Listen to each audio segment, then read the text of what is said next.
Good morning, everybody. Myself, M.J. Srinivas, Assistant Professor of Physics, Government First Aid College, Mulbagal. I am presenting a video of the BSc First Semester Physics, Session 10 of Bengaluru North University on the topic Newton's law of gravitation and Kepler's laws of planetary motion.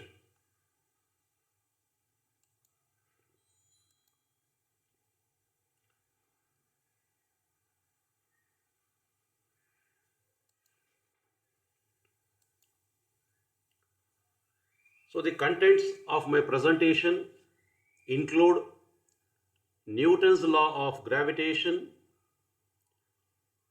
Newton's law of gravitation in vector form,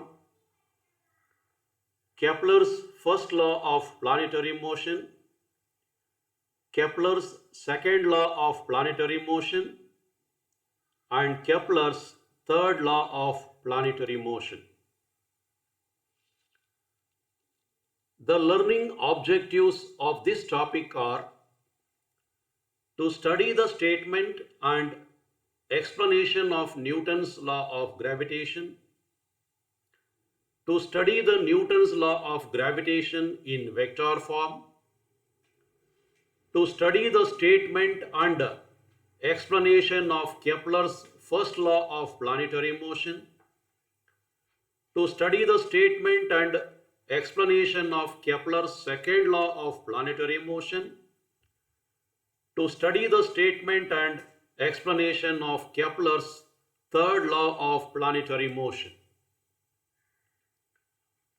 The session outcomes are: students will be able to understand the statement and explanation of Newton's law of gravitation. Students will be able to understand the statement and explanation of Kepler's laws of planetary motion.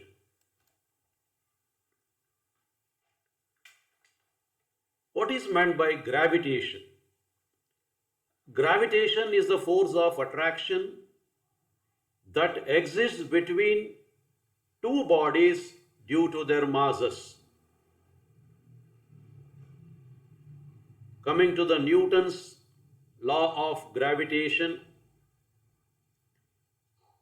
The Newton's law of gravitation states that every body in the universe attracts every other body with a force which is directly proportional to the product of their masses and inversely proportional to the square of the distance between them. I am repeating the statement. Every body in the universe attracts every other body with a force which is directly proportional to the product of their masses and inversely proportional to the square of the distance between them. Explanation: if m1 and m2 are the masses of two bodies separated by a distance r, then the force of attraction between them is given by F is proportional to product of the masses m1, m2 and inversely proportional to r square, or F equals G into m1, m2 by r square, where G is a constant called gravitational constant. The value of the gravitational constant is 6.67 into 10 to the power of minus 11 Newton meter square per kg square. Newton's law of gravitation in vector form. Consider two particles of masses m1 and m2 separated by a distance r. Let r12 be the displacement vector from position 1 to 2, r21 be the displacement vector from position 2 to 1,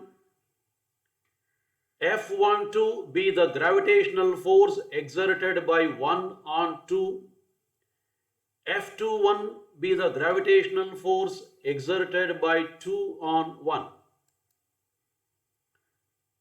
According to the Newton's law of gravitation, vector F21 is equal to minus G m1 m2 by r12 square into r12 cap, and vector F12 equals minus G m1 m2 by r21 square into r21 cap. Since r12 square is equal to r21 square and r12 cap is equal to minus r21 cap, the forces are equal and opposite. That is, vector F21 is equal to minus vector F12. This means that the gravitational forces between two bodies are equal in magnitude and opposite in direction. Coming to the Kepler's laws of planetary motion, Kepler formulated the three laws of planetary motion around the Sun. The Kepler's first law is also called law of orbits. Kepler's first law of planetary motion states that all planets move around the Sun in elliptical orbits with the Sun at one of its foci. I am repeating the statement. All planets move around the Sun in elliptical orbits with the Sun at one of its foci. Explanation: a planet, which is represented by P in the figure, a planet P moves around the Sun in an elliptical orbit. An ellipse has two foci. The planet moves in this elliptical orbit such that the Sun is at one of the foci, either F1 or at F2. The Kepler's second law of planetary motion is also called law of areas, which states that the radius vector sweeps out equal areas in equal intervals of time. That is, areal velocity is constant. Radius vector means it's a line drawn from Sun to planet, or line joining the Sun to planet. I'll repeat the statement once more. The radius vector sweeps out equal areas in equal intervals of time. That is, areal velocity is constant. Explanation: if a planet moves from the point A to point B in a certain interval of time, and from the point C to point D in the same interval of time, then the area swept ASB and CSD will be equal. The Kepler's third law of planetary motion is also called law of periods, which states that the square of the period of revolution of a planet around the sun is proportional to the cube of the mean distance from sun to planet. I am repeating, the square of the period of revolution of a planet around the sun is proportional to the cube of the mean distance from sun to planet.